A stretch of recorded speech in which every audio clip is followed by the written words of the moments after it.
Y si la fuerza de voluntad no fuera una especie de don mágico, sino más bien un motor que cualquiera puede entender y sobre todo aprender a usar. Bueno, hoy, basándonos en el texto clásico, quiere y podrás, vamos a abrir el capó y a desarmar pieza por pieza el verdadero mecanismo de la voluntad.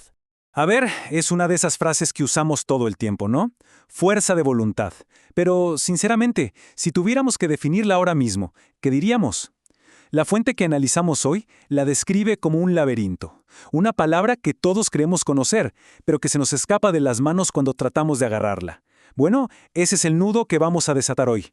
Y aquí está el problema, este caos de significados. Pero por suerte, el texto nos ofrece un mapa para salir de este laberinto. Nos da un modelo simple, súper práctico, para que podamos entender la voluntad de una vez por todas.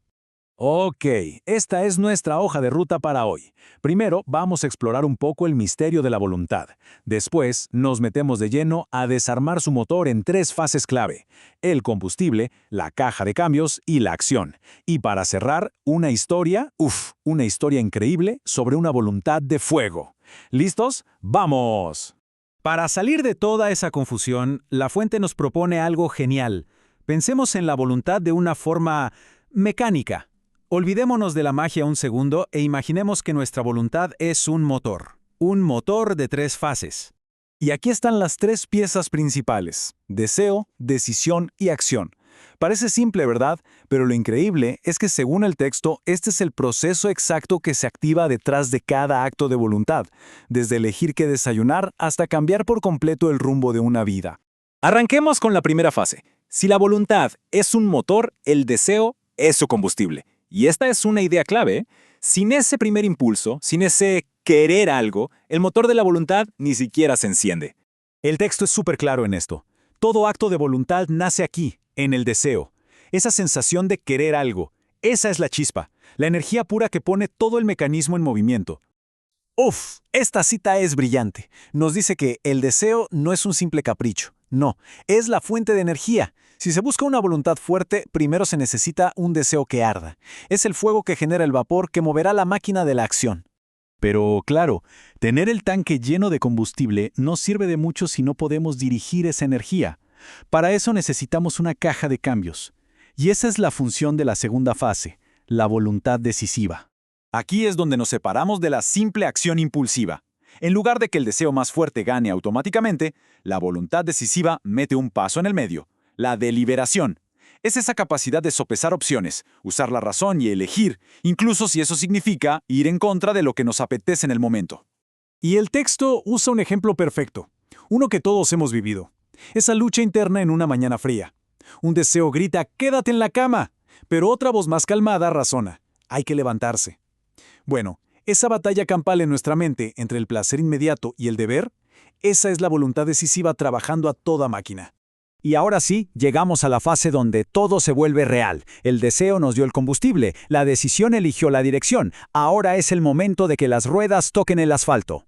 Y aquí está el punto crucial. Desear y decidir no es suficiente. La voluntad solo se hace real, solo se materializa en el mundo a través de la acción. Es cuando la mentalidad cambia del «me gustaría ser» o «decidí hacer» a la afirmación poderosa de «lo estoy haciendo».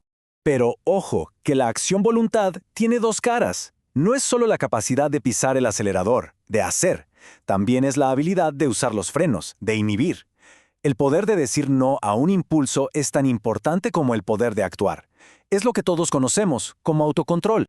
Bueno, para ver cómo este motor de 3 fases funciona en el mundo real y bajo la presión más extrema que se puedan imaginar, la fuente nos cuenta la increíble y casi obsesiva historia de un hombre llamado Bernard Palissy. Esta cita que está en el texto es el resumen perfecto de la vida de Palissy. Es la historia de cómo un deseo que arde y una voluntad que no se dobla pueden, literalmente, hacer que lo imposible ocurra. Fíjense cómo el viaje de Palissy encaja a la perfección con nuestro modelo. Todo empezó con un deseo intenso al ver una obra de arte. Luego vino una decisión que le cambió la vida. Iba a dedicar todo a descubrir ese secreto. Y después pasó a la acción, una acción implacable. Pero su camino fue una pesadilla. Más de una década de fracasos, de miseria, de la burla de todos. Y en el momento más crítico, cuando ya no tenía combustible para su horno, su voluntad lo llevó a hacer algo impensable. Empezó a quemar el piso y los muebles de su propia casa. Eso es la acción voluntad llevada al límite más extremo. ¿Y al final qué pasó? Después de casi 20 años de sacrificio y trabajo obsesivo, su increíble terquedad dio resultado. Lo logró. Descubrió el secreto. Su historia es la prueba definitiva del poder de este motor de 3 fases cuando se lleva hasta las últimas consecuencias. Y así, el texto nos deja con esta pregunta. Una pregunta profunda. Si la voluntad está tan conectada con nuestra esencia, con nuestro yo, entonces la forma en que la usamos, los deseos que alimentamos, las decisiones que tomamos y las acciones que emprendemos, todo eso define quiénes somos. Entonces la pregunta final es, ¿qué dice nuestra propia voluntad sobre nosotros?